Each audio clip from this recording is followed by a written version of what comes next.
అఖిల భారత కాంగ్రెస్ కమిటీ అధ్యక్షులు మల్లికార్జున ఖర్గేకి రాష్ట్ర ప్రభుత్వ సలహాదారులు షబ్బీర్ అలీ మర్యాదపూర్వకంగా కలిసి జన్మదిన శుభాకాంక్షలు తెలిపారు.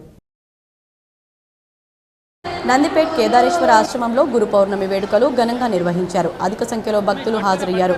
మంగిరాములు మహారాజ్ బొట్టు పెట్టి ఆశీర్వదించారు.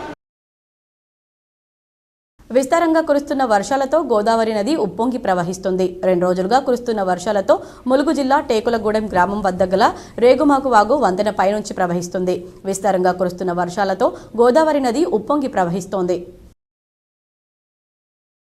ప్రతి ఒక్కరూ గురువులను పూజించినప్పుడే సమాజంలో గౌరవ మర్యాదలు పెరుగుతాయని బోధన్ ఏసీపీ శ్రీనివాస్ అన్నారు. ఆదివారం ఎడపల్లి సాయిబాబా ఆలయంలో నిర్వహించిన గురు పూజోత్సవ కార్యక్రమంలో ఆయన పాల్గొని మాట్లాడారు.